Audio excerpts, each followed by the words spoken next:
What's up, gang? Hope you're doing well.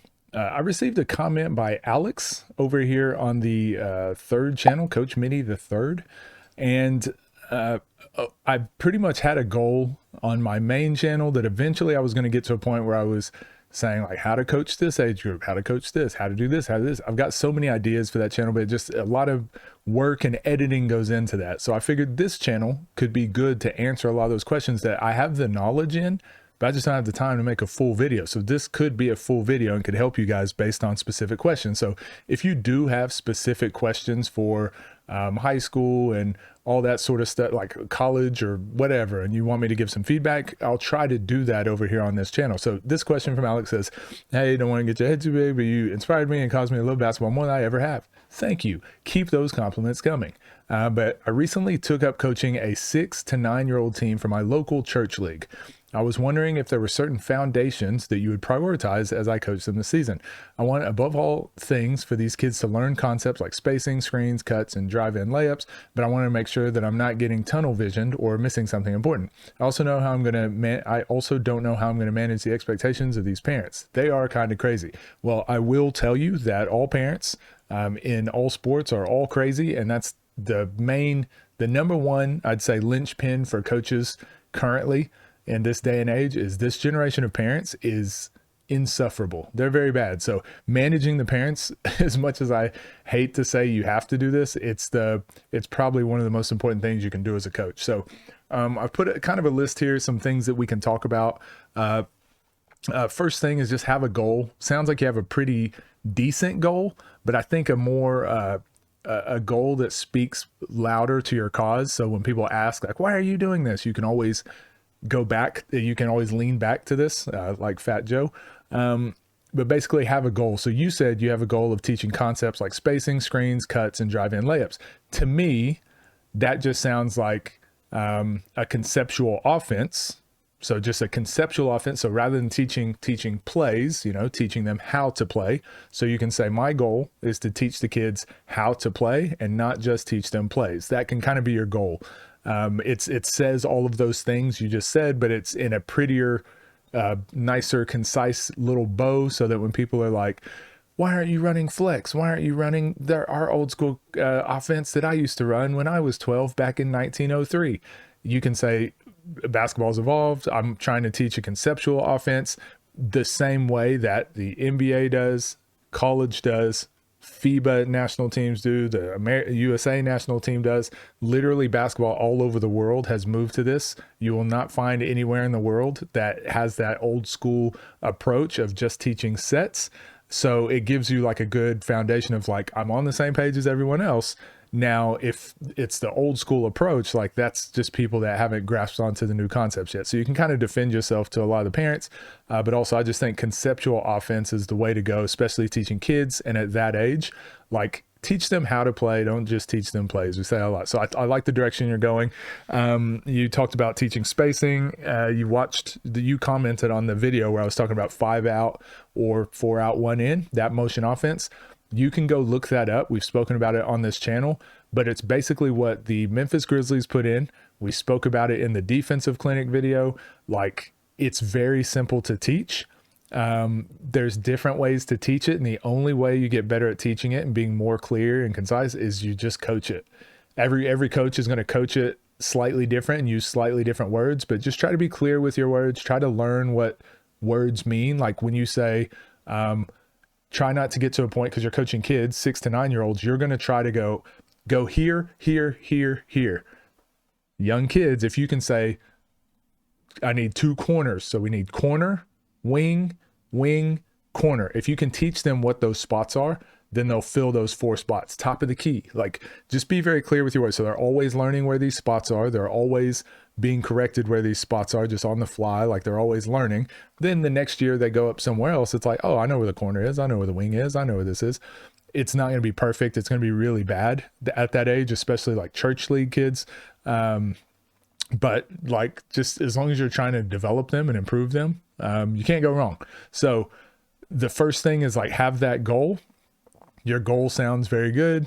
The way I would go about it is that conceptual motion offense. Look up what the Grizzlies are running. It's just basic, like wherever you drive, you It's circle, dribble, drive, or something like that. It's very simple, easy to teach. It's going to take these kids a long time to grasp it, and it's going to get really messy, but it kind of thrives in a messy environment. It's not going to be perfect, and if it messes up, so what? They just get back to their spots and keep going.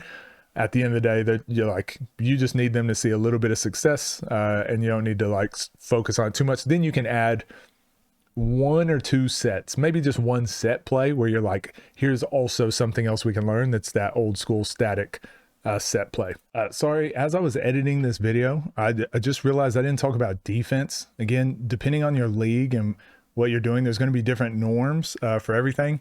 I'm a big fan of, at a very low level, not running zone. You're probably going to play against some teams that run zone. It's, again, if we're worried about development and improving, teaching man defense is extremely important. Man defense will make your zone defense better.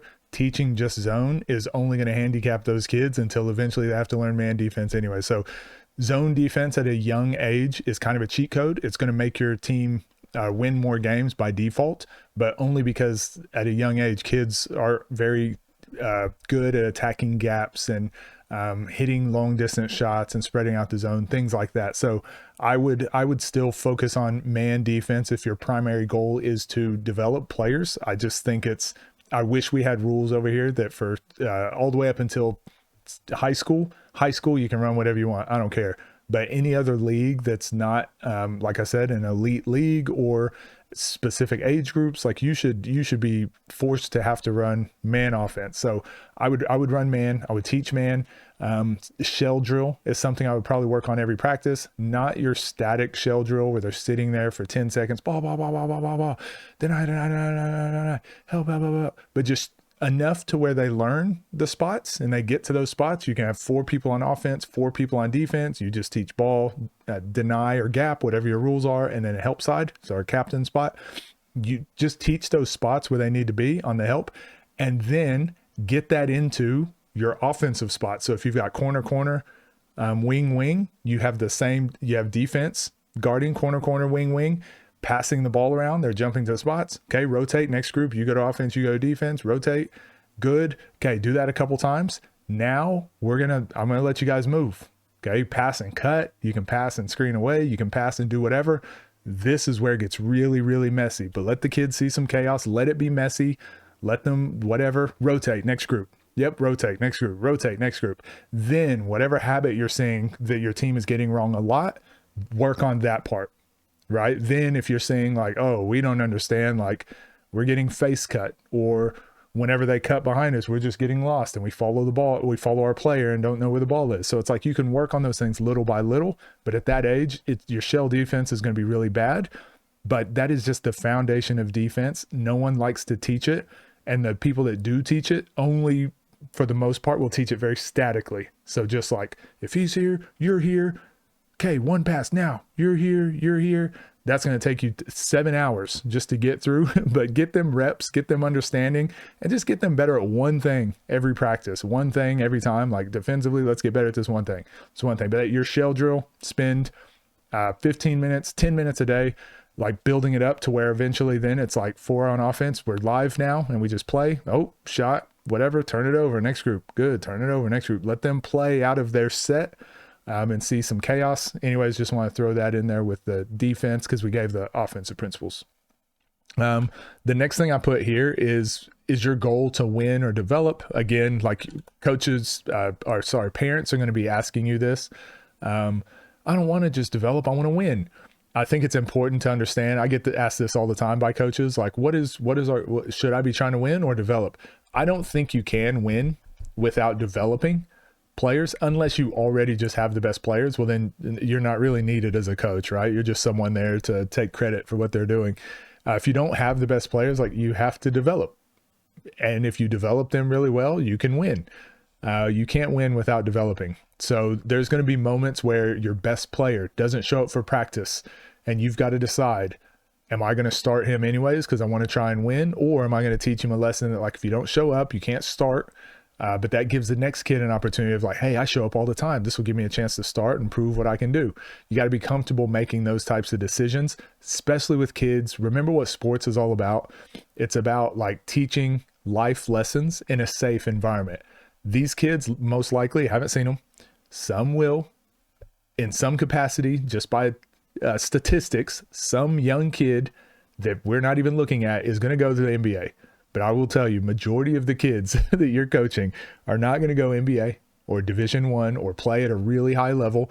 So the lessons that they can take from sport and you being consistent and being accountable and holding them accountable, the life lessons you can teach them, however, are priceless. And they can go on and use these life skills that they've learned through sport. They can go on and use them in other avenues, in business and getting a job, just dealing with adversity, that sort of stuff. So always remember, am I trying to win or develop? Both. You can't do one without the other. You can develop and not win, and that's still a good thing, but you can't win without developing. And if you do, it's like, well, you weren't needed. You didn't do a lot of coaching. And that can't feel too good, can it? Although some people like to flex and pretend that it was all them that did everything. So we kind of talked about this with goals. This is more for the parents though. So once you have a goal and you've identified it and you've kind of decided what you want to do, you need to set and manage those expectations. So every year, I used to like getting the parents together. So whenever I was running a club, obviously I would invite all the parents to like an orientation. I would talk to them about what our goals were for the club.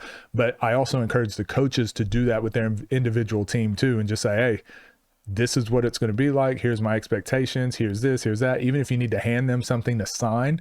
But you set and you manage the expectations of this team. If you have records from last year or you have any previous thing to go off of or whatever, just say, look, our goals this year are to run a conceptual offense because I want the kids to develop and learn. I don't want to stick them into one spot and them not develop. I don't want them to get stuck, pigeonholed in one area, not develop other skills. So if you set that early on and you're clear with that communication and you say, look, our expectations are, I want to win. But to win, I have to be able to develop. So if you can be on the same page with me, if you can help reinforce some of those things, if all of us can get on the same page, that's actually going to help the development happen quicker rather than us working against each other. And then the quicker we develop, the quicker we're going to win more games. So we might lose some games early on because we're adding something new the kids haven't seen.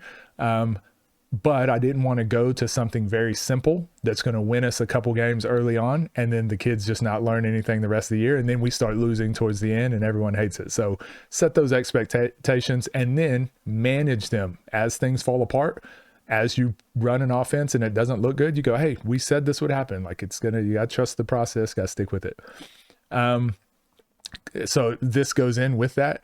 You have to set clear rules for parents. I would love to say, hopefully you get a really good parent group and they're going to all speak to you with respect and what it just doesn't happen nowadays. Everyone has an opinion. Everyone's going to yell and scream. That amount of adults that can't control their emotions. It's baffling to me. It's really frustrating how our environment, sporting environments are, but basically you want to just give them a way that they can give you feedback and it's clear like how you're going to approach that feedback. So again, whenever I was coaching, because I'm dealing with 300 kids and I would go down on a Friday night. And so about half of our teams would be at home. The other half would be away. So I'd typically be at the home games. Every single night, I would have 10, 15 parents walking up to me wanting to complain about their coach. And, at first I tried to have all these conversations. I'm like, okay, did you speak to the coach? And they're like, well, no, but he wouldn't listen anyways. And they just want to yell and vent and get frustrated. And then I would spend 10 minutes with this parent. And then they would start lining up. And this is the next parent, the next parent, the next parent. I realized I didn't watch any of the games that were happening because I'm dealing with just complaining parents. And then they wouldn't even do any of the suggestions I gave to fix it. They wouldn't even do that the next day anyways. They just want to complain. So what I started doing about 3 months in of having that, I started just saying, when people would come up to me, I'd go, yep, send me an email, detail everything in there, send me an email and I'll get to it on Monday because we played our games on Friday nights. So I'd say, yep, send me an email. I'll get to it on Monday. Well, but but send an email. I'm watching the games. Send me an email. I'll get to it on Friday or on Monday. And I would tell the coaches, tell that to your parents too. Don't talk to me on game night. Don't complain on game night. Don't complain or want to call me after the game and complain. Hey, like I want all the feedback and criticism. I want that to happen, but send it in an email. That way I can get to it over the weekend. That way I can process what's happening, and we can come to, like, we want to fix it, right? We don't want to just yell back and forth at each other. So send me an email with whatever you're upset with. I'll have a day, 2 days to look over it, and I'll get back to you on Monday. So I think that's just a general life tip for a lot of people. Don't avoid confrontation. Don't allow people to just consume your time either, though. Give people a way that they can reach you. As you see, like the comments, the YouTube comments for me, if you have a disagreement, like, just put it in the comments and we'll talk, we'll have a discussion. But then a lot of people don't want to have those discussions, or people want to be like, hey, can I have a 2-hour video call with you? And it's like, I just can't do that. I can't do that. But just send me a comment or send me an email or whatever, and I'll get to it when I can. And then that either makes the people that don't want to really go through with it, they'll think about it and they're like, I wasn't even that mad, I was just mad in the moment. Or the people that really do have a valid complaint, they're going to write an email, they'll look it over probably and be like, okay, that's kind of harsh. They'll change it up, and then they'll send it, and you'll get somewhere with that, rather than like trying to deal with people's emotions on the night while also thinking about the game, while also trying to manage so many other things. So that's kind of my rule there. This sounds like it goes without saying. I'll give a good example. Be consistent and accountable. Like, again, you're a coach, and we all like to act as coaches that I'm the X's and O's guy, and everyone's going to look to me when things go right. And I'll be like, look at my coaching knowledge I gave. When you look at it and approach it that way, it's so smug and pretentious, and it's just not what coaching really is. Like, some people will do it. Again, go watch Hoosiers, go watch Coach Carter. Coach Carter kind of tried to give this message, but people watch those movies and they're like, that's how I need to look. And it's like, no, there's more to coaching. A lot of times your coaching and your mentorship and the lessons you teach, it's going to go unnoticed. Just be prepared for that. That's fine. Like, you don't need credit. Hopefully you're not in it just so you can get the credit and all the accolades, because there's not going to be a lot. But be consistent, be accountable. So whatever your rules were up here, if you say your goal is to teach a conceptual offense so the kids develop, well, you're going to have to be prepared for them to fail and mess up. And some kid that shouldn't be shooting is going to shoot a bad shot. Some kid that shouldn't be dribbling very, very much is going to be dribbling and driving, because you're encouraging them to develop. You have to be okay with the chaos and the mistakes. If you're saying you want to add a conceptual offense and then you're yelling and screaming every time someone does something wrong, like, you're not really being consistent. The kids can see that, parents can see that, and it's not going to be fun for anyone. But be accountable, like, because you are going to get upset. You are going to yell at something, but it's okay to be like, hold on, my bad. You're right. I did tell you that you were allowed to take those shots. You're right. I did want us driving. Hey, good drive, blah, blah, blah. You take accountability. And again, the kids see that too. Parents might not see it, but the kids see that, and they'll respect it. They'll run through a wall for you if you can show, like, hey, I'm human too. I'm trying to improve. A kid might come up to you and ask, like, hey, coach, am I supposed to help here and do this? And a lot of coaches feel like they have to have the answer. If you don't know, just be like, I actually don't know, but I'll try and find out, and I'll have an answer for you tomorrow. That goes so much further than just like faking your way through it. So a lot of this is just human life skills again, but I do think that's the ultimate way to be a good coach and a good player too, is learning how to utilize these life skills. So here I've put, what will help you with all of this is designing your philosophy based on your goals. So again, I've tried to kind of link these together, so hopefully it flows through. So you have a goal, conceptual offense, blah, blah, blah. Why are you running, some parent, why are you running a conceptual offense? Why are you doing this? Why aren't you running Princeton? Why aren't you running flex? Why aren't you? And it's like, well, because I want to develop our players, because if we develop our players, it's going to help us win games. Also, next year, they're going to be better, whether I have them if they're my player or not, or if I'm their coach or not, at least they've developed and they've got better. You've set and managed those expectations. You have clear rules for the parents. You're consistent. You're accountable. Well, your whole philosophy kind of ties together now. So when someone complains about something, you go, look, this is why I did it. It's not going to be the perfect offense. I've actually never even coached it before. I'm going to have to learn as I go, but I'll get better the more I coach it, blah, blah, blah. But what I like to try and do, find some stats or some studies or a team or an offense or someone else that does this, where it's already proven to have success. That doesn't mean yours will have success because theirs has success, or it doesn't mean because someone has success, like it's because of the offense they ran, but it's still just like, it still helps you fend off people that are asking questions. So it's basically showing your work. Find already proven philosophies or plays or whatever it is you're trying to teach, so that you can just have that confidence in the back of your mind. If someone questions you, be like, look, I don't I've only played this long, or I've only coached this long, but this guy who's been coaching for 50 years and has won championships, he runs this because he believes this is the best way to develop players and blah, blah. So find you a philosophy, like, sounds like you've already got one. Just have a reason why you're doing it rather than just like, I like it. That people aren't going to like to hear that when they're angry. But if you have just have a reason why you're doing something, then when you mess up, you can always go back to the drawing board and you'd be like, yeah, I was running this early in the season, but I realized our players can't dribble very well. So the dribble drive offense doesn't work well, but we have really good post players. So we're actually doing a motion of 4 out 1 in where we play through the post and cut off of there. And then, to parents, it's like, okay, he's thought this through. It takes the wind and the heat out of a lot of those arguments. So I'll reread the question just to make sure I covered everything. The biggest thing too, again, I've been doing a lot of research on different training styles and philosophies. Just make sure like they're having fun. Don't feel like you need to drill everything the whole time. So especially for that age group of kids, the most important thing is try to keep a basketball in their hands as much as possible and try to keep them involved as much as possible. So if you're doing a drill that has 4 players standing in line and 2 players doing the drill, probably not a good drill because you got 4 kids standing, picking their nose, like not paying attention. And like once you lose focus of kids of that age, it's hard to get it back. So I would do lots of, maybe the first section of your practice is ball handling. So let's do a ball handling drills. Maybe it's 1 dribble, maybe it's crossovers, maybe it's between the legs, whatever, 4 or 5 minutes of that. Then it's like ball handling competitions. Let's do some relay races. Let's do dribble knockout where you're dribbling and trying to hit the other person's ball away. Do some dribbling competitions. Every skill you teach, try to put a game with it as well, just so they're constantly looking for what's the next game, what's the next game. And I would say half of your practice should be competing. So teach a drill, do a game.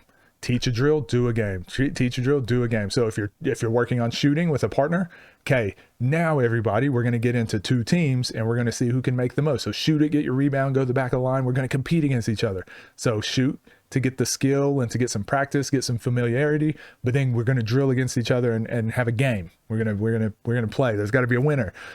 Don't punish them too much. So instead of being like, you messed up, let's do a suicide, like a hitting lines. Instead, you can say, hey, you messed up. We say lines now. Sorry, I shouldn't use the other word. They don't like that on YouTube. Now you do a set of lines. Now you can just be like, hey, you messed up.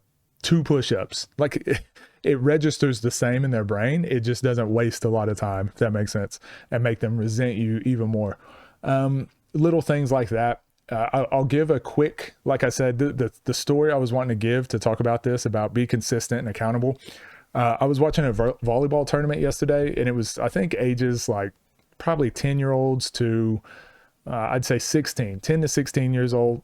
There was a coach of probably one of the better teams there. They had really talented set of girls. Like there was one girl that was just jumping over the net and spiking it straight down, lefty as well, so unorthodox. And then there was the team they were playing had some like underage girls. I mean, underage is like under their age group. They were like younger. It was like under 14s maybe, but they had like some 12-year-olds. They had a young team. So they weren't supposed to win. Like they weren't going to have a lot of success. And one thing the coach did on the team that had the better players, they just dominated the first set. So in volleyball, there's 3 sets typically. You play best of 3.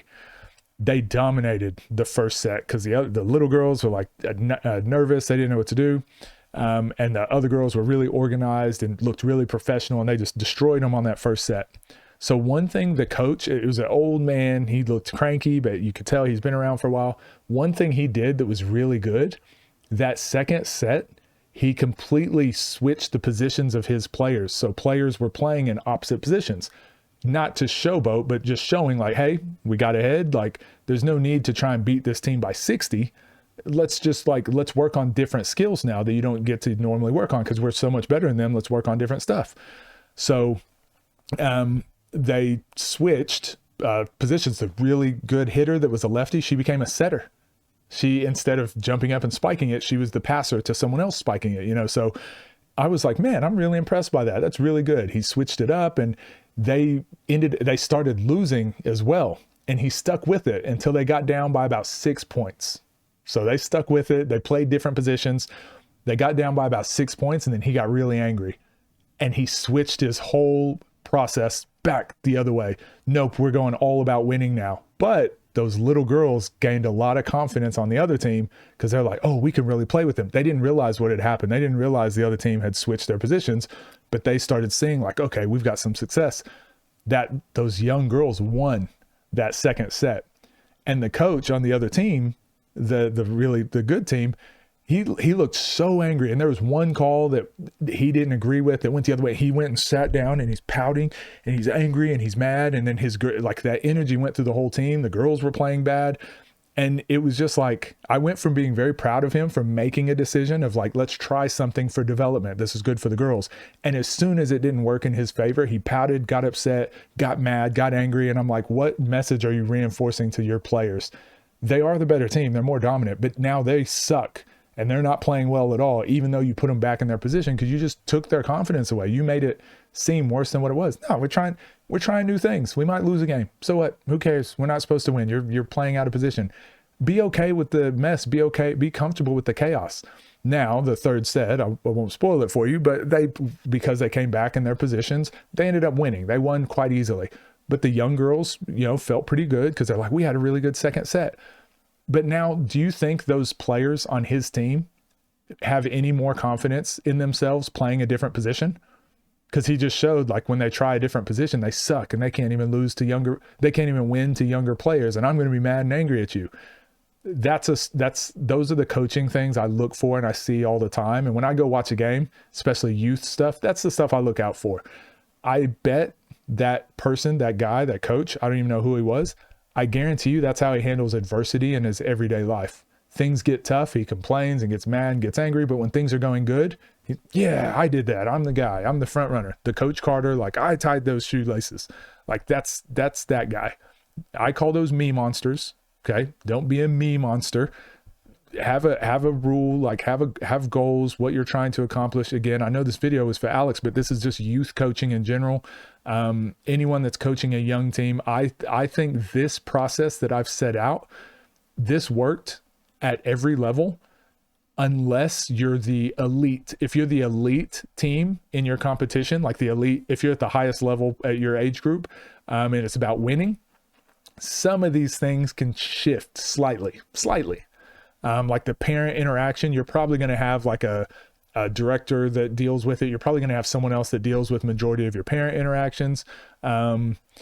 Winning, it probably matters a little bit more about winning. So if you have 12 players on the bench, if you've got a 12 team roster, you're probably going to have 2 or 3 that rarely ever get on. If it's about developing, you probably try and get them all on at some point, even if just briefly. So some things skew and change a little bit, but all the meat and potatoes, all the rest of it stays the same. Even if you're at an elite level, the best coaches still do all these things. So let me know your feedback. Let me know your thoughts on this, and everyone else watching. Also, let me know if you like this, if you want me answering questions on this channel. And I'm trying to figure out what this channel exactly is. Everyone's asked me to review NBA players, college players, break down full game film of NBA or high school games, or answer questions. It's just so much stuff, and I kind of like it, but I also do want to I want to make sure that you're constantly you can tune into this channel knowing you're going to get some good basketball knowledge, whatever level you're at. So let me know what you guys like to see, if you find this helpful. But yeah, like I said, this is just advice from me that I was very fortunate to have just been in a ton of coaching positions, worked with thousands of players, worked with thousands of coaches, worked under thousands of coaches. And I've been a player, like I've just been around basketball at every level. And every time I see success, whether that's winning or whether that's just good team culture and chemistry, it's always come down to how the team like respects each other. Like again, culture, just how the coach is as a person. And then sometimes I do see winning that doesn't have that stuff, but it's almost always because it's just the best players. So which lets me know, like either have the best players and just win and nothing matters, or you're going to have to develop winning habits and good culture and all that sort of stuff. So I prefer that one because it's in our control. You can't control if you just have the best players. So let me know what you guys think. Love you guys. Take care, and I'll see you in the next one.